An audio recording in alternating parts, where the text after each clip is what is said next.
കഥയാരംഭിക്കുന്നത് Jake കാഴ്സനെയും കൂട്ടുകാരെയും പരിചയപ്പെടുത്തിക്കൊണ്ടാണ്.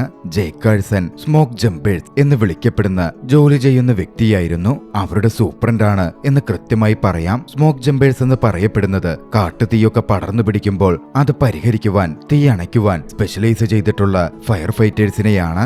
അന്നും കാലിഫോർണിയ വനാന്തരങ്ങളിൽ കാട്ടുതീ ആളിപ്പടരാൻ തുടങ്ങി. അങ്ങോട്ടേക്കായിരുന്നു സൂപ്രണ്ടൻ ജേക്ക് കാഴ്സണും ടീമും എത്തിച്ചേരുന്നത്. അവരേവരും ടീമായി വർക്ക് ചെയ്യാൻ തുടങ്ങി.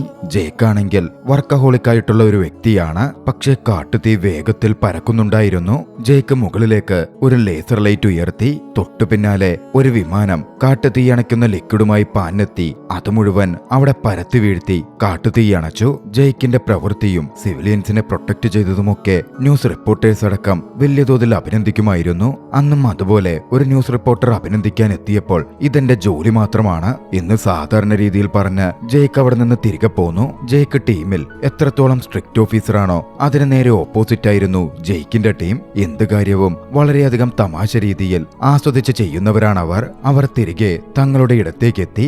ആ സമയം ടിവിയിൽ ഡിവിഷൻ കമാൻഡറായ റിച്ചാർഡ്സിന്റെ ഒരു ഇന്റർവ്യൂ ഉണ്ടായിരുന്നു. ഡിവിഷൻ കമാൻഡർ റിച്ചാർഡ്സ് വൈകാതെ റിട്ടയർഡ് ആവും. തന്റെ ഇടത്തേക്ക് ആത്മാർത്ഥതയും സത്യസന്ധതയുമുള്ള ഒരു ഓഫീസറെ നിയമിക്കാൻ താൻ ആലോചിക്കുന്നു എന്ന് റിച്ചാർഡ് പറയുന്നുണ്ടായിരുന്നു. സ്മോക്ക് ജമ്പേഴ്സിന്റെ ഡിവിഷൻ കമാൻഡർ ആവുക എന്നത് ജെയ്ക്കിന്റെ ഡ്രീം ജോബാണ്. ജെയ്ക്ക് അത് നോക്കിക്കണ്ടു. ടീമിലെ ഒരംഗം ജെയ്ക്കിനടുക്കൽ, ബോസ്, നിങ്ങളാണ് ഏറ്റവും നന്നായിട്ട് വർക്ക് ചെയ്യുന്ന വ്യക്തി. ഞാൻ മനസ്സിലാക്കിയിടത്തോളം അടുത്ത കമാൻഡർ ആവാൻ എല്ലാ യോഗ്യതയും നിങ്ങൾക്കുണ്ട്. അത്തരത്തിലവർ സംസാരിച്ചു നിൽക്കെ ജെയ്ക്കിന്റെ ടീമിലെ കുറച്ചംഗങ്ങൾ അവരുടെ ടീം വിട്ടുപോവുകയായിരുന്നു. പോയവരിൽ അവരുടെ ടീമിലെ ബെസ്റ്റ് പൈലറ്റുമുണ്ട്. പൈലറ്റ് അങ്ങനെ പോയതുകൊണ്ട് ഇനി ആരാ നല്ല രീതിയിൽ ഹെലികോപ്റ്റർ പറത്തുക എന്നുള്ള കൺഫ്യൂഷനൊക്കെ അവർക്കിടയിൽ ഉണ്ടാവുന്നുണ്ട്. റോഡ്രിഗോക്ക് ഫ്ലൈറ്റ് പറത്തി കുറച്ച് എക്സ്പീരിയൻസ് ഉള്ളതുകൊണ്ട് റോഡ്രിഗോയോട് തന്നെ ആ സ്ഥാനം ഏറ്റെടുക്കാൻ ജെയ്ക്ക് ആവശ്യപ്പെട്ടു. അവരങ്ങനെ സംസാരിച്ചു നിൽക്കെ പെട്ടെന്ന് ഫയർ അലാം ശബ്ദിക്കാൻ തുടങ്ങി. ചെക്ക് ചെയ്യുമ്പോഴാകട്ടെ ലേക്കിന് സമീപമുള്ള ഒരു വീട് തീപിടിച്ച് കത്തിക്കൊണ്ടിരിക്കുന്നു. കാര്യം പറയുകയാണെങ്കിൽ ലോക്കൽ ഫയർ സ്റ്റേഷനിലെ ഫയർ ഫൈറ്റേഴ്സിന്റെ ജോലിയാണ് വീടിന്റെ തീയണയ്ക്കുക എന്നത്. പക്ഷേ ദൂരെ നിന്നും ഫയർ ഫൈറ്റേഴ്സ് എത്തുമ്പോഴേക്കും ആ വീട് കത്തിച്ചാരമായിട്ടുണ്ടാകും. എത്രയും വേഗം അങ്ങോട്ടേക്കെത്തി വീട്ടിലെ തീയണച്ച് അത് സംരക്ഷിക്കണം എന്ന് ജോലിയോട് ആത്മാർത്ഥതയുള്ള ജെയ്ക്ക് അങ്ങ് തീരുമാനിക്കുകയാണ്. തന്റെ ടീമിനെയും കൂട്ടി ഹെലികോപ്റ്ററും എടുത്ത് ജെയ്ക്ക് അങ്ങോട്ടേക്ക് പുറപ്പെട്ടു. പോകുന്ന വഴിയിൽ കാടിനോട് ചേർന്നുള്ള തടാകത്തിൽ നിന്ന് വെള്ളവും പകർത്തി. ശേഷം കത്തുന്ന വീടിന്റെ മുകളിലേക്ക് എത്തി. തീ കത്തിക്കൊണ്ടിരിക്കുന്ന വീടിന് മുകളിൽ വെള്ളമൊഴിക്കാൻ ജെയ്ക്ക് ഉത്തരവ് കൊടുത്തു. പക്ഷേ പൈലറ്റായി റോഡ്രിഗോക്ക് അത്ര എക്സ്പീരിയൻസ് പോരാ. റോഡ്രിഗോ പ്രവർത്തിച്ചതും വീടിന് മുകളിൽ വെള്ളം കമത്തുന്നതിന് പകരം വീടിൽ നിന്ന് മാറി പുറത്തായിരുന്നു റോഡ്രിഗോ വെള്ളമൊഴിച്ചത്. വീണ്ടും പോയി വെള്ളം എടുത്തുകൊണ്ടുവരാം എന്ന് റോഡ്രിഗോ പറഞ്ഞു. പക്ഷേ അത് അപകടമാണ്. വീടിനുള്ളിൽ ആരെങ്കിലും കുടുങ്ങിക്കിടക്കുന്നുണ്ടെങ്കിൽ അപ്പോഴേക്കും മുഴുവൻ കത്തിയെരിഞ്ഞു പോയിട്ടുണ്ടാകും. തന്റെ ജോലിയോട് ആത്മാർത്ഥതയുള്ള ജേക്ക് ഒട്ടും മടിച്ചില്ല. റോപ്പ് കിട്ടി ഹെലികോപ്റ്ററിൽ നിന്നും കത്തിയെരിയുന്ന വീടിന്റെ ഉള്ളിലേക്ക് ഇറങ്ങി. വീടിനുള്ളിലേക്കെത്തിയ ജേക്ക് കണ്ടത് അതിനുള്ളിൽ പെട്ടുകിടക്കുന്ന 3 കുട്ടികളെയായിരുന്നു. എത്രയും വേഗം അവരെ രക്ഷിച്ചു കൊണ്ടുപോകാം എന്ന് ജേക്ക് വിചാരിച്ചെങ്കിലും കൂട്ടത്തിലെ ഏറ്റവും ചെറിയ പെൺകുട്ടി ജേക്ക് ആരാണ്, എന്താണ് എന്ന മട്ടിലൊക്കെ ചോദ്യങ്ങൾ ചോദിച്ചുകൊണ്ടേയിരിക്കാൻ തുടങ്ങി. ഇതിനിടയിൽ തെറ്റായ കമാൻഡ് കേട്ട് റോഡ്രിഗോ റോപ്പ് ചലിപ്പിച്ചതും ജേക്ക് ഒന്ന് തെറിച്ചു വീഴുക പോലും ചെയ്യുന്നുണ്ട്. എന്തായാലും കുറെ കഷ്ടപ്പാടുകൾക്ക് ശേഷമാണെങ്കിലും കുട്ടികളെ 3 പേരെയും രക്ഷപ്പെടുത്തി ഹെലികോപ്റ്ററിലേക്ക് എത്തിക്കുവാൻ ജേക്കിന് കഴിഞ്ഞു. ഒടുവിൽ കുട്ടികളുമായി അവർ സുരക്ഷിതമായി ബേസ് ക്യാമ്പിലേക്കും എത്തിച്ചേർന്നു. ബേസ് ക്യാമ്പിൽ എത്തിയതും 3 കുട്ടികളെയും അവർ പരിചയപ്പെട്ടു. 15 വയസ്സുകാരി ബ്രിൻ, 10 വയസ്സുള്ള ഓൾഡ് വിൽ, 4 വയസ്സുള്ള ചെറിയ പെൺകുട്ടി സോയെ. വില്ലിനെയും സോയെയും നോക്കുന്നത് അവരുടെ ചേച്ചിയായിട്ടുള്ള ബ്രിന്നാണ്. ഞങ്ങളുടെ പാരന്റ്സ് പുറത്താണെന്നും താനാണ് അനിയനെയും അനിയത്തെയും നോക്കുന്നത് എന്ന് ബ്രിന്ന് പറയുന്നുമുണ്ട്. ബ്രിൻ അല്പം ശാന്തശീലിയായ അടക്കവും ഒതുക്കമുള്ള പെൺകുട്ടിയാണെങ്കിൽ വില്ലും സോയയും അങ്ങനെയായിരുന്നില്ല. പാരന്റ്സിനെ വിളിച്ച് കാര്യം പറയാൻ ബ്രിന്നിനടുക്കൽ ജേക്ക് പറഞ്ഞു. ജേക്കിന്റെ ഫോൺ തന്നെ വാങ്ങി കോൾ ചെയ്യാനായി ബ്രിൻ ശ്രമിക്കുന്നുണ്ടെങ്കിലും കോൾ കിട്ടുന്നില്ല എന്നായിരുന്നു അവൾ പറഞ്ഞത്. പിന്നാലെ ജേക്കിന്റെ തന്നെ ഫോണിൽ നിന്നും വീട് കത്തിപ്പോയെന്നും തങ്ങളിവിടെ സ്മോക്ക് ജമ്പേഴ്സിന്റെ ബേസ് ക്യാമ്പിൽ സുരക്ഷിതരായിട്ടുണ്ട് എന്നും പറഞ്ഞുകൊണ്ട് ബ്രിൻ ഒരു വോയിസ് മെയിൽ അയച്ചു. പെട്ടെന്നൊന്നും അവരുടെ പാരന്റ്സ് എത്തുന്ന ലക്ഷണമുണ്ടായിരുന്നില്ല. മറ്റൊരിടത്ത് പാരന്റ്സ് പെട്ടുകിടക്കുകയാണെന്നും വൈകാതെ എത്തിക്കോളാം എന്നും തിരികെ ഒരു മെസ്സേജ് അവർക്ക് ലഭിച്ചിരുന്നു. അതോടെ 3 കുട്ടികളും ജെയ്ക്കിന്റെ സംരക്ഷണത്തിലായി.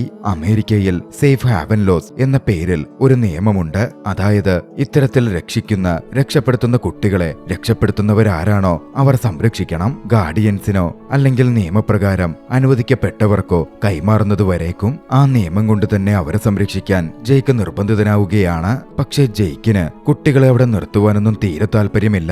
അവരെ പോലീസിനടുത്ത് ഏൽപ്പിച്ചാലോ എന്നൊക്കെ ജെയ്ക്ക് പറഞ്ഞെങ്കിലും കുട്ടികളല്ലേ, അവരതൊക്കെ ഭയപ്പെടുത്തും, ഇവിടെ തന്നെ നിന്നോട്ടെ എന്ന് പറഞ്ഞ് റോജേഴ്സും റോഡ്രിഗോയും ഒക്കെ സംസാരിച്ചപ്പോ ജെയ്ക്ക് അതിന് വഴങ്ങിക്കൊടുത്തു. ജെയ്ക്കിന്റെ ഫോണിലേക്ക് പിന്നാലെയായിരുന്നു ബ്രെന്നിന്റെ അമ്മയുടെ മെസ്സേജ് വന്നത്. ഞങ്ങൾ നാളെ എത്തും, അതുവരെ മക്കളെ സുരക്ഷിതമായി നോക്കിക്കോണേ എന്നായിരുന്നു മെസ്സേജ്. ഒരു ദിവസത്തെ കാര്യമാണല്ലോ, ബേസ് ക്യാമ്പിൽ തന്നെ അവർ തങ്ങട്ടെ എന്നും ജെയ്ക്ക് കരുതി. പക്ഷേ പ്രശ്നങ്ങൾ തുടങ്ങുന്നത് അവിടെ നിന്നുമായിരുന്നു. കുട്ടികൾ ചുമ്മാതിരിക്കുമോ, അവരോരോ ഒച്ചയുണ്ടാക്കാനും ബഹളം കൂട്ടാനുമൊക്കെ ആരംഭിച്ചു.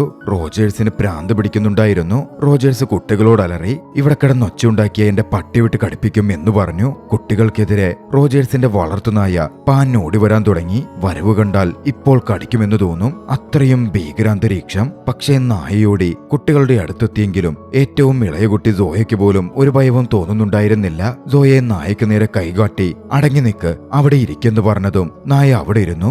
ഏവരും ഞെട്ടലോടെ അത് നോക്കിക്കാണുന്നുണ്ടായിരുന്നു. ഇതെന്താ സംഭവിക്കുന്നേ എന്നവർ നോക്കി നിൽക്കെ വില്ലാകട്ടെ സോഫയിൽ തലകുത്തിമറിയാൻ ആരംഭിച്ചിരുന്നു. ഈ കുട്ടികളെയൊക്കെ എന്ത് ചെയ്യാനാ എന്ന് ജെയ്ക്ക് ചിന്തിച്ചു നിൽക്കെ ഡിവിഷൻ കമാൻഡർ റിച്ചാർഡ്സ് വിവരമറിഞ്ഞ് ജെയ്ക്കിനെ കോൾ ചെയ്തു. കുട്ടികളെ രക്ഷപ്പെടുത്തിയതടക്കം ജെയ്ക്കിന്റെ പ്രവൃത്തികളെയും വർക്കിനെയും പ്രോത്സാഹിപ്പിച്ച അദ്ദേഹം ഒഴിയുന്ന ഡിവിഷൻ കമാൻഡർ പോസ്റ്റിലേക്ക് തന്റെ റീപ്ലേസ്മെന്റായി ജെയ്ക്കിനെയും താൻ ഷോർട്ട് ലിസ്റ്റ് ചെയ്യുന്നുണ്ട് എന്ന സന്തോഷ വാർത്ത അറിയിച്ചു. ഒരുപാട് നാളുകളായിട്ടുള്ള ജെയ്ക്കിന്റെ സ്വപ്ന ജോലിയാണ്. ജെയ്ക്കിന് അത്രമേൽ സന്തോഷം തോന്നി. ജെയ്ക്ക് തന്റെ സന്തോഷം റോജേഴ്സിനോടും പങ്കുവെക്കുന്നുണ്ട്. വൈകാതെ സോയെ വലിയ വായിൽ ഒച്ചയുണ്ടാക്കി കരയാൻ തുടങ്ങി. എന്താ നടക്കുന്നത് എന്ന് എപ്പോഴും മാക്സുമായി നടക്കുന്ന ആക്സിനും മറ്റുള്ളവർക്കും ഒന്നും ഒരു പിടുത്തവും കിട്ടുന്നുണ്ടായിരുന്നില്ല. പിന്നാലെ ബ്രിന്നിനെ വിളിച്ച്, നിന്റെ അനിയത്തി എന്തിനാ ഇങ്ങനെ തൊള്ളകീറി കരയുന്നേ, ആ കൊച്ചിന്റെ കരച്ചിൽ നിർത്ത് എന്ന് ജെയ്ക്ക് പറഞ്ഞു. ബ്രിൻ വന്ന് സോയെ എടുത്തതും സോയെ കരച്ചിൽ നിർത്തി. കുറച്ചു നേരത്തേക്ക് സമാധാനമായല്ലോ എന്ന് ജെയ്ക്കും സംഘവും കരുതിയതും വില്ല് അങ്ങോട്ടേക്ക് കടന്നു വരികയായിരുന്നു. വില്ലിന്റെ കയ്യിൽ സ്മോക്ക് ജമ്പേഴ്സ് ഡ്യൂട്ടിക്കായി ഉപയോഗിക്കുന്ന ഫ്ലെയർ ഗണ്ണുകൾ ഉണ്ടായിരുന്നു. ദേ അടിപൊളി ഗണ്ണ എന്ന് പറഞ്ഞ് ഫ്ലെയർ ഗൺ ഉപയോഗിച്ച് ബേസ് ക്യാമ്പിൽ അവൻ തുരുതുര വെടിയുതിർക്കാൻ തുടങ്ങി. ഫ്ലെയർ ഗണ്ണിൽ നിന്നും രക്ഷപ്പെടാൻ എല്ലാവർക്കും എടുത്തുചാടി ഓടേണ്ടിയും മറ്റും വന്നു. തീ പിടിക്കാതിരിക്കാൻ കത്തിത്തുടങ്ങിയ ഭാഗങ്ങൾ അണയ്ക്കേണ്ട അവസ്ഥയും. ബേസ് ക്യാമ്പിൽ അങ്ങനെ പ്രശ്നങ്ങൾ അരങ്ങേറിക്കൊണ്ടിരിക്കുകയായിരുന്നു. അങ്ങോട്ടേക്കൊരു ലേഡി കടന്നു വന്നത് ഡോക്ടർ എമി ഹിക്സ് ആയിരുന്നു. അത് എമി മുമ്പ് ജെയ്ക്കിന്റെ പ്രണയിനിയായിരുന്നു. പക്ഷേ വർക്കഹോളിക്കായ ജെയ്ക്കിന്റെ സ്വഭാവം കാരണം അവരിരുവരും രണ്ടു വഴിക്ക് പിരിഞ്ഞുപോയതാണ്. എമി ആ പ്രദേശത്ത് എൻവയോൺമെന്റലിസ്റ്റായി ജോലി നോക്കുകയായിരുന്നു. അന്ന് തീയണയ്ക്കാൻ ജെയ്ക്കും സംഘവും ഒരു തടാകത്തിൽ നിന്ന് വെള്ളം കോരിയിരുന്നല്ലോ. അതൊരു വൈൽഡ് ലൈഫ് ഏരിയയിൽപ്പെട്ട ഇടമായിരുന്നു. അതിന്റെ ഇൻചാർജാണ് എമി. അത്തരത്തിൽ അവർ പ്രവർത്തിക്കുന്നത് അവിടുത്തെ ആവാസ വ്യവസ്ഥയ്ക്കും മറ്റും ദോഷമാണ്. ഇനി അത്തരത്തിൽ അവിടെ നിന്ന് വെള്ളമെടുക്കരുത് എന്ന് ഉത്തരവ് പറയാനായിരുന്നു എമി അങ്ങോട്ടേക്ക് എത്തിയത്. അത് സമ്മതിക്കുന്നു എന്ന് പറഞ്ഞ് ഒരു ഡോക്യുമെന്റിൽ സൈൻ ചെയ്യാനും എമി ആവശ്യപ്പെട്ടു. എമി ചെറിയ ദേഷ്യത്തിലുമായിരുന്നു. എമിയുടെ ദേഷ്യം ജെയ്ക്കിന് മനസ്സിലാവുന്നുണ്ട്. അത്യാവശ്യം കൊണ്ട് അങ്ങനെ ഉപയോഗിച്ചതാ, ഇനി ഞങ്ങൾ ഇത് ആവർത്തിക്കില്ല എന്നൊക്കെ എമിയെ സമാധാനിപ്പിച്ചുകൊണ്ട് ജെയ്ക്ക് പറഞ്ഞു. ജെയ്ക്ക് അങ്ങനെ സോഫ്റ്റായി പറഞ്ഞതിന് പിന്നിൽ ജെയ്ക്കിന് മറ്റു ചില ലക്ഷ്യങ്ങളും ഉണ്ടായിരുന്നു.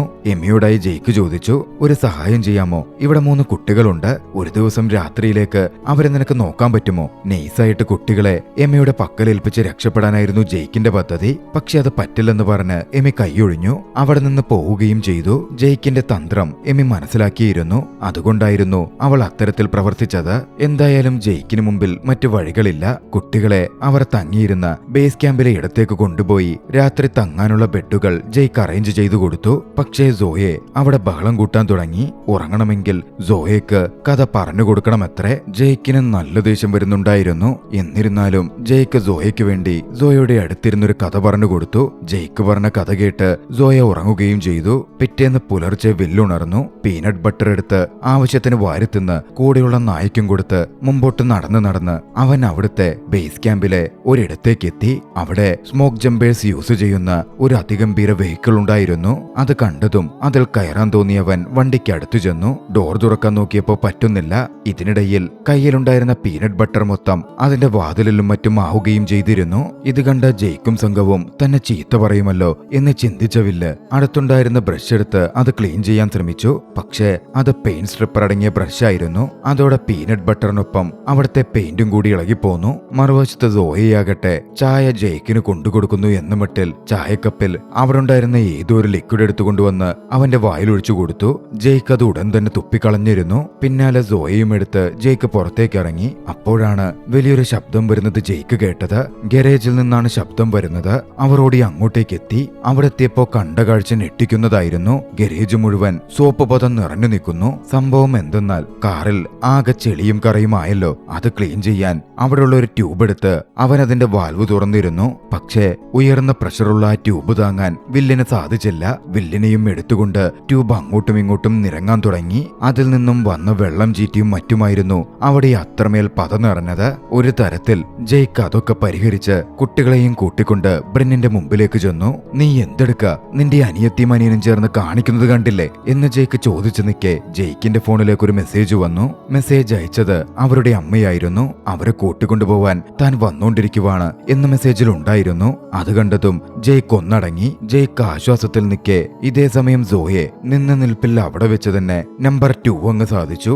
സോയെ ക്ലീൻ ചെയ്യണമല്ലോ. ജെയ്ക്ക് സോയെ എടുത്ത് കഴുകാൻ കൊണ്ടുപോയി. പക്ഷേ രൂക്ഷമായ ഗന്ധമായിരുന്നു. ക്ലീൻ ചെയ്യാനൊടുവിൽ സ്മോക്ക് ജമ്പേഴ്സിന്റെ യൂണിഫോം വരെ ജെയ്ക്ക് എടുത്തിട്ട് കൊണ്ടുവന്നു. ഒടുവിൽ ക്ലീൻ ചെയ്യുന്നതിനിടയിൽ കുറച്ചു മലം അവന്റെ ദേഹത്തുമായി. അത് കഴുകാൻ വേണ്ടി ജെയ്ക്ക് പിന്നെ കുളിക്കാൻ കയറി. എത്ര കഴുകിയിട്ടും സ്മെല്ല് പോകുന്നില്ല. ജെയ്ക്കിന് വലിയ തോതിൽ ദേഷ്യം വരുന്നുണ്ടായിരുന്നു. ഗ്യാരേജ് ഫുള്ളും പതയും മറ്റും നിറഞ്ഞ് ആകെ അലങ്കോലമായല്ലോ. വില്ലും റോജേഴ്സും ചേർന്ന് അതൊക്കെ ക്ലീൻ ചെയ്തു. ഇതേ സമയം ടീമിലെ കണ്ടാൽ ഏവരും ഭയപ്പെടുന്ന ആക്സ് ആകട്ടെ സോയുമായി വളരെയധികം കമ്പനിയിലായി. ഫയർ ഫൈറ്റേഴ്സ് പ്രാക്ടീസ് ചെയ്യുന്ന ഒരു ഇടമുണ്ടായിരുന്നു. എങ്ങനെ അപകടങ്ങളിൽ നിന്ന് രക്ഷപ്പെടണം എന്ന് സോയയ്ക്ക് റോഡ് പ്രാക്ടീസ് ക്ലാസ് എടുത്തു കൊടുത്തു. കുറച്ചു നേരത്തേക്ക് പ്രശ്നമൊന്നും ഉണ്ടായിരുന്നില്ല. കുറച്ചു സമയം പിന്നിട്ടപ്പോ കുട്ടികളും മൂവരും ATV വെഹിക്കിളിന് സമീപം എന്തോ ചെയ്യുന്നതും അതെടുത്ത് പോവാൻ നോക്കുന്നതും ജെയ്ക്ക് ശ്രദ്ധിച്ചിരുന്നു. ജെയ്ക്കും സംഘവും പുറത്തേക്ക് ഓടി വന്നപ്പോ കണ്ടത് ATVയും എടുത്ത് 3 കുട്ടികളും പോയിക്കൊണ്ടിരിക്കുന്നതായിരുന്നു. അവർ പോയത് അടുത്തുള്ള കാടിനുള്ളിലേക്കാണ്. ജെയ്ക്ക് വേഗം സൈക്കിൾ എടുത്ത് അവർ പോയ വഴിക്ക് പിന്നാലെ ചവിട്ടിച്ചെല്ലാൻ തുടങ്ങി. ഒടുവിൽ കാടിനുള്ളിൽ വെച്ച് വണ്ടി വട്ടമിട്ട് പിടിക്കുവാനും കുട്ടികളെ പിടിച്ചു നിർത്താനും ജെയ്ക്കിന് സാധിച്ചിരുന്നു. അപ്പോഴാണ് ജെയ്ക്ക് ഞെട്ടിക്കുന്നൊരു കാര്യം മനസ്സിലാക്കുന്നത്. ഈ കുട്ടികൾ അനാഥരാണ്. അവർക്ക് അച്ഛനും അമ്മയുമില്ല. ഫോസ്റ്റർ ഹോമിലേക്ക് മാറ്റുവാൻ അവർ തീരുമാനിക്കപ്പെട്ടിരുന്നു. ഫോസ്റ്റർ ഹോമിലേക്ക് മാറ്റിയാൽ മൂവരും 3 വഴിക്ക് പിരിഞ്ഞു പോകും. അങ്ങനെ പരസ്പരം പിരിഞ്ഞു പോകാൻ അവർക്ക് താല്പര്യമുണ്ടായിരുന്നില്ല. അമ്മ മെസ്സേജ് അയക്കുന്നു എന്ന് പറഞ്ഞ് ജെയ്ക്കിന് മെസ്സേജ് അയച്ചതുപോലും വേറൊരു നമ്പറിൽ നിന്ന് ബ്രെന്നായിരുന്നു. ജെയ്ക്കിനെ അവൾ കബളിപ്പിക്കുകയായിരുന്നു ചെയ്തത്. ബേസ് ക്യാമ്പിൽ ഇനിയും തുടരാൻ സാധിക്കില്ലെന്ന് മനസ്സിലാക്കിയതും അവിടെ നിന്ന് സഹോദരങ്ങളെയും കൂട്ടി രക്ഷപ്പെടാൻ ബ്രെന്ന് ശ്രമിച്ചതാണ്. ഈ കാര്യങ്ങളൊക്കെ എന്നോട് നേരത്തെ പറഞ്ഞാ പോരായിരുന്നോ എന്ന് ജെയ്ക്ക് ചോദിച്ചു. അങ്ങനെ പറഞ്ഞ നിങ്ങൾ ഞങ്ങളെ അപ്പോഴേ ചൈൽഡ് സർവീസിന് കൊടുക്കില്ലേ? ഞങ്ങൾക്ക് പരസ്പരം പിരിയാൻ വയ്യ, അതുകൊണ്ടാ പറയാതിരുന്നത് എന്ന് ബ്രെന്ന് ജെയ്ക്കിനെ അറിയിച്ചു. ജെയ്ക്കിനോട് ചൈൽഡ് സർവീസിന് വിളിക്കരുത്. സോയയുടെ പിറന്നാൾ 2 ദിവസത്തിനുള്ളിലാണ്. അത് കഴിഞ്ഞ് വേണമെങ്കിൽ ഞങ്ങൾ എങ്ങോട്ട് വേണമെങ്കിൽ പൊക്കോളാം എന്നും ബ്രെന്ന് പറയുന്നുണ്ട്. ജെയ്ക്ക് പറഞ്ഞു, എന്നെയും എന്റെ ടീമിനെയും കണ്ട് നിങ്ങൾ പേടിക്കണ്ട. ഇനി നിങ്ങൾ എവിടെയും പോവണ്ട. ഞങ്ങളുടെ കൂടെ ബേസ് ക്യാമ്പിൽ നിൽക്കാം. ജെയ്ക്ക് അത് പറഞ്ഞതും ബ്രെന്നിനും കുട്ടികൾക്കും കുറച്ച് സമാധാനമായിരുന്നു. അവർ കാടിനുള്ളിലേക്ക് കുറേയധികം ദൂരം വന്നിരുന്നു. മാത്രമല്ല രാത്രിയോട് അടുക്കുകയും ചെയ്തു. കാടിനുള്ളിൽ ഇനി യാത്ര ചെയ്യുന്നത് അപകടമാണ് എന്ന് പറഞ്ഞ ജെയ്ക്ക് കാടിന് നടുക്ക് തന്നെ കുട്ടികൾക്ക് ടെന്റും അടിച്ചുകൊടുത്ത് അവരെ സുരക്ഷിതരാക്കി നിർത്തി പുറത്ത് കാവൽ നിന്നു. അടുത്ത ദിവസം സുരക്ഷിതമായി കുട്ടികളുമായി ജെയ്ക്ക് തിരികെ എത്തി. ജെയ്ക്കിന്റെ ഈ പ്രവൃത്തിയുടെ കാര്യങ്ങളൊക്കെ എമിയും അറിയുന്നുണ്ടായിരുന്നു. ജെയ്ക്കിനോട് മുമ്പുണ്ടായിരുന്ന ദേഷ്യമൊക്കെ പോയി വീണ്ടും അവൾക്ക് അവനോട് സ്നേഹം തോന്നാൻ തുടങ്ങി. കുട്ടികളോട് അത്രയും സ്നേഹത്തോടെയാണല്ലോ ജെയ്ക്ക് ഇടപഴകിയത്. അത് അവളുടെ മനസ്സിൽ മാറ്റങ്ങൾ വരുത്തിയിരുന്നു. ജെയ്ക്കിനൊപ്പം വീണ്ടും ഡേറ്റ് ചെയ്യാനും വീക്കെൻഡ് ചെലവഴിക്കാനും ആഗ്രഹിച്ചായിരുന്നു എമി അങ്ങോട്ടേക്ക് വന്നത്. പക്ഷേ ജെയ്ക്കിന് അത് മനസ്സിലായില്ല. സംസാരിച്ച ശേഷം അവളെ അവൻ പറഞ്ഞയച്ചു. അവിടെ ഉണ്ടായിരുന്ന ബാക്കി എല്ലാവർക്കും അത് മനസ്സിലായിരുന്നു. അവർ പിന്നീട് ജെയ്ക്കിനോട് സംസാരിച്ചു. നിങ്ങൾ എന്തൊരു മണ്ടനാടോ, എമി നിങ്ങൾക്കൊപ്പം സമയം ചെലവഴിക്കാൻ വേണ്ടിയല്ലേ ഇങ്ങോട്ടേക്ക് വന്നത്, എന്നിട്ട് അവളെ പറഞ്ഞു വിട്ടിരിക്കുന്നു. ഇങ്ങനെ നിങ്ങൾ ജോലിക്കാരും മാത്രം നോക്കി ഫാമിലി ഒന്നും വേണ്ടെന്ന് വെച്ചിരുന്ന എങ്ങനെയാ നല്ലൊരു ജീവിതം ഉണ്ടാവുന്നേ? നിക്ക്, ഞാൻ നിങ്ങളെ ഹെൽപ്പ് ചെയ്യാം എന്ന് പറഞ്ഞ് ജാക്കിന്റെ ഫോൺ വാങ്ങി ബ്രെന്ന് അതിൽ നിന്ന് മെസ്സേജ് അയച്ചു. എമിക്കായിരുന്നു മെസ്സേജ്. ജാക്കിൽ നിന്ന് മെസ്സേജ് വരുന്ന കണ്ടതും അത് വായിച്ച് എമിയും സന്തോഷിക്കുന്നുണ്ട്. അവരിരുവരും വീണ്ടും ചാറ്റ് ചെയ്യാൻ ആരംഭിച്ചു. അങ്ങനെ വീക്കെൻഡിൽ ഒരു ഡേറ്റിനായി എമിയെ ബേസ് ക്യാമ്പിലേക്ക് ജെയ്ക്ക് ക്ഷണിക്കുകയും ചെയ്തു. എമി അങ്ങനെ ബേസ് ക്യാമ്പിൽ ഡേറ്റിനായി എത്തി. അവർക്ക് വേണ്ട സൗകര്യങ്ങൾ, ഭക്ഷണം അടക്കം ബാക്കിയുള്ള എല്ലാവരും ചേർന്ന് തയ്യാറാക്കി കൊടുത്തിരുന്നു. അന്ന് ഡേറ്റ് അതിഗംഭീരമായി നടന്നു. ഇരുവരും മനസ്സ് തുറന്ന് സംസാരിച്ചു. അന്ന് രാത്രി എമി അവിടെ തന്നെയായിരുന്നു തങ്ങുന്നത്. പതിവ് പോലെ രാത്രി ഉറങ്ങാൻ നേരം സോയെ കഥ പറയാൻ പറഞ്ഞു. ജെയ്ക്കായിരുന്നു കഥ പറഞ്ഞത്. തന്റെ തന്നെ ജീവിതം ഒരു യതിയോട് ഉപമിച്ച് അത്തരത്തിലായിരുന്നു ജെയ്ക്കിന്റെ കഥ പറച്ചിൽ. വർക്കഹോളിക്കായിട്ടുള്ള ഒരു യതിയുണ്ടായിരുന്നു. യതിക്ക് കുടുംബവും ഒരു കുട്ടിയുമുണ്ടായിരുന്നു. പക്ഷെ ഒരിക്കൽ യതി കൊല്ലപ്പെട്ടു. കുടുംബത്തിന് പ്രാധാന്യം കൂടിയപ്പോൾ ജോലിയിൽ ഡിസ്ട്രാക്ഷൻ വന്ന് അപകടം സംഭവിക്കുകയായിരുന്നു. ജെയ്ക്ക് ആ കഥ പറഞ്ഞത് യതിയുടേതാണെങ്കിലും അത് യാഥാർത്ഥ്യത്തിൽ ജെയ്ക്കിന്റെ അച്ഛന്റെ തന്നെ കഥയായിരുന്നു. അതുകൊണ്ടായിരുന്നു ഒരു ഫാമിലി ഉണ്ടാക്കുന്നതിനെ പറ്റി എപ്പോഴും ആലോചിക്കുന്ന ജെയ്ക്ക് മടിച്ചു നിന്നുകൊണ്ടിരുന്നതും. ജെയ്ക്കിന്റെ ആ കഥ കേട്ടതും എമിക്ക് ജെയ്ക്കിനെ പറ്റി കൂടുതൽ മനസ്സിലാവുന്നുണ്ട്. എന്തുകൊണ്ടാണ് ജെയ്ക്ക് തന്നിൽ നിന്ന് എപ്പോഴും അകന്നു നിന്നതെന്ന് പോലും. അന്നുറങ്ങാൻ പോകുന്നതിന് മുമ്പ് ബ്രിന്നി ജെയ്ക്കിനോടൊരു കാര്യം പറഞ്ഞു. നാളെയാണ് സോയയുടെ ബർത്ത്ഡേ. ഇതുവരേക്കും ഞങ്ങൾ ബർത്ത്ഡേ സെലിബ്രേറ്റ് ചെയ്തിട്ടില്ല. അത് കേട്ടതും സോയയുടെ ബർത്ത്ഡേ ഗംഭീരമായി കൊണ്ടാടുവാൻ ജെയ്ക്ക് തീരുമാനിച്ചിരുന്നു. ജെയ്ക്കും സഹപ്രവർത്തകരും ഒന്നിച്ച് ബർത്ത്ഡേക്ക് വേണ്ട സാധനങ്ങൾ വാങ്ങാൻ പോയി. ഏവരും സോയയ്ക്ക് വേണ്ടി ഗിഫ്റ്റും വാങ്ങി. പിറ്റേന്നുണർന്ന സോയയെ കണ്ടത് അവിടെ മുഴുവനും അലങ്കരിക്കപ്പെട്ട് ബർത്ത്ഡേ സെലിബ്രേഷൻ ഒരുങ്ങിയിരിക്കുന്നതായിരുന്നു. സോയയ്ക്ക് ഒരുപാട് സന്തോഷം തോന്നി. ബർത്ത്ഡേ സെലിബ്രേറ്റ് ചെയ്യപ്പെട്ടു. എന്തിനേറെ പറയുന്നു, ആക്സ് വരെ സോയയ്ക്ക് ഗിഫ്റ്റ് കൊടുത്തു. ഈ ദിവസം അത്രമേൽ സന്തോഷത്തോടെ ചെലവഴിക്കണം എന്നേവരും തീരുമാനിച്ചിരുന്നു. അവരൊന്നിച്ച് ഒരു ഏറുപന്ത് കളി കളിച്ചു. അത്രയും ടെൻഷൻ നിറഞ്ഞ ജീവിതമായിരുന്നു സ്മോക്ക് ജമ്പേഴ്സിന്റേത്. അവരുടെ ജീവിതത്തിലേക്ക് ആ കുട്ടികൾ അത്രമേൽ സന്തോഷം കൊണ്ടുവരികയായിരുന്നു. ഏവരും അന്ന് ഒരുപാട് സന്തോഷിച്ച് കളിച്ചു ചിരിച്ചു നിൽക്കുന്നുണ്ട്. അങ്ങനെ സന്തോഷത്തോടെ ആ ദിവസം മുമ്പോട്ട് പോയിക്കൊണ്ടിരിക്കുകയാണ്. അങ്ങോട്ടേക്ക് ഡിവിഷൻ കമാൻഡർ റിച്ചാർഡും ചൈൽഡ് സർവീസസിൽ നിന്നുള്ള ഒരു വ്യക്തിയും കടന്നു വരുന്നത്. ചൈൽഡ് സർവീസസിലെ ആളുകളെ കൂട്ടിക്കൊണ്ടുവന്നത് റിച്ചാർഡായിരുന്നു. കുട്ടികൾ ചൈൽഡ് സർവീസസിലേക്ക് മാറ്റപ്പെടണം എന്നവിടെ വെച്ച് പറയപ്പെടുകയുണ്ടായി. ജെയ്ക്ക് ആകെ വല്ലാതായി നിൽക്കുകയായിരുന്നു. ജെയ്ക്കിന് തന്റെ ജോലി അത്രമേൽ ഇമ്പോർട്ടന്റ് ആണ്. കുട്ടികൾ കിട്ടിയ അവസരത്തിൽ ഏവരുടെയും ശ്രദ്ധ വെട്ടിച്ച് പുറത്തു കടന്നു. റിച്ചാർഡിന്റെ വണ്ടിയുമെടുത്ത് രക്ഷപ്പെട്ടു പോവാൻ ആരംഭിച്ചു. അവരെ പിടികൂടാൻ അവരൊക്കെയും അത് മനസ്സിലാക്കി പുറത്തേക്ക് വന്നപ്പോ കണ്ടത് അവർ പിന്തുടർന്നു വരാതിരിക്കാൻ കുട്ടികൾ മറ്റു വാഹനങ്ങളുടെ കാറ്റഴിച്ചു വിട്ടിരിക്കുന്നതായിരുന്നു. കാർ ഓടിച്ച് തനിയെ പോയ കുട്ടികൾക്ക് എന്തെങ്കിലും സംഭവിക്കുമോ എന്ന് ജെയ്ക്ക് വല്ലാതെ ഭയപ്പെടുന്നുണ്ടായിരുന്നു. ഹെലികോപ്റ്റർ എടുത്ത് കുട്ടികൾ പോയ കാറിന് പിന്നാലെ അവർ ഫോളോ ചെയ്യാൻ തുടങ്ങി. ബ്രിന്നാണെങ്കിൽ കാർ ഓടിച്ച് കാടിന് നടുവിലൂടെ പോയിക്കൊണ്ടിരിക്കുകയാണ്. യാത്രാമധ്യേ വഴിയിലൊരു മുയൽ വന്നു. മുയലിനെ കണ്ടതും പെട്ടെന്ന് ബ്രിൻ വണ്ടി വെട്ടിച്ചു. നിയന്ത്രണം വിട്ട വണ്ടി കുതിര മാറി ഒരു മലഞ്ചെരുവിൽ വന്ന് നിൽക്കുകയാണ്. അണങ്ങിയാൽ താഴെ കൊക്കയിലേക്ക് പതിക്കുമെന്നീ അവസ്ഥ. ബ്രിന്നും കുട്ടികളുമടക്കം ഭയപ്പെട്ടിരുന്നു. ഹെലികോപ്റ്ററിലായിരുന്ന ജെയ്ക്കും സംഘവും അത് കണ്ടു. കുട്ടികളെ എന്ത് വില കൊടുത്തും സംരക്ഷിക്കും എന്ന് ജെയ്ക്ക് തീരുമാനിച്ചിരുന്നു. അപകടമുണ്ടായിരുന്നിട്ടും ജെയ്ക്ക് അതിന് തയ്യാറെടുത്തു. ഒട്ടും എളുപ്പമായിരുന്നില്ല. എന്നിരുന്നാലും കഠിനമായ ശ്രമത്തിലൂടെ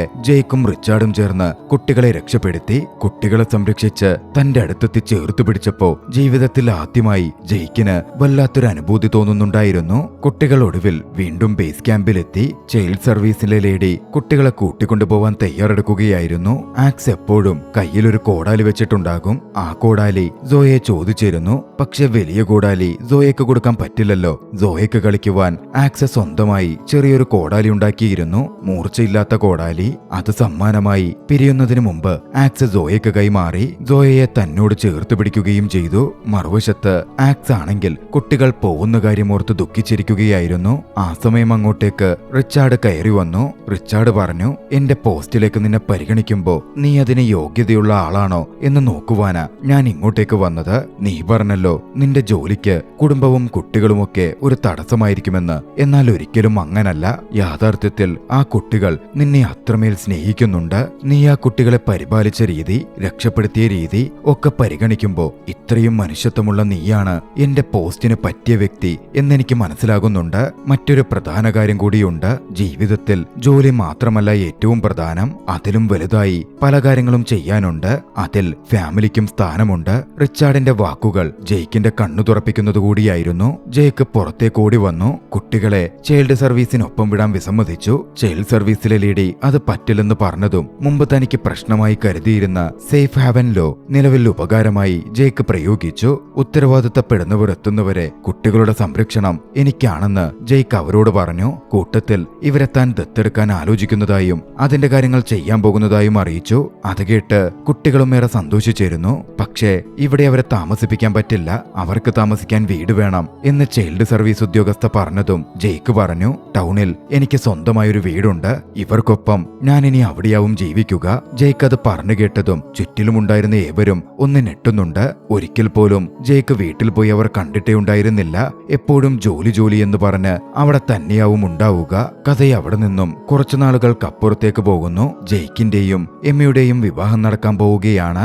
അവർക്കൊപ്പം ആ 3 കുട്ടികളും ടൗണിലെ വീട്ടിലുണ്ടായിരുന്നു. വിവാഹത്തിൽ പങ്കെടുക്കാൻ ജെയ്ക്കിന്റെ സഹപ്രവർത്തകരായ കൂട്ടുകാരും എത്തി. സന്തോഷത്തോടെ അവർ ഫംഗ്ഷന് മുമ്പോട്ടു നീങ്ങുന്ന ദൃശ്യങ്ങളോടെ ചലച്ചിത്രം അവസാനിക്കുകയാണ്. രസകരമായ ഈ ചലച്ചിത്രം നിങ്ങൾക്കിഷ്ടമായെങ്കിൽ വീഡിയോ ലൈക്ക് ചെയ്യുക. അഭിപ്രായങ്ങളും നിർദ്ദേശങ്ങളും കമന്റുകളിൽ രേഖപ്പെടുത്തുക. കഴിയുമെങ്കിൽ ചാനൽ സബ്സ്ക്രൈബ് ചെയ്തും കൂട്ടുകാർക്ക് ഷെയർ ചെയ്തു കൊടുത്തും ഞങ്ങളെ സപ്പോർട്ട് ചെയ്യുക. അടുത്ത എപ്പിസോഡിൽ മറ്റൊരു മികച്ച ചലച്ചിത്രവുമായി നമുക്ക് കണ്ടുമുട്ടാം. അതുവരെ ബൈ.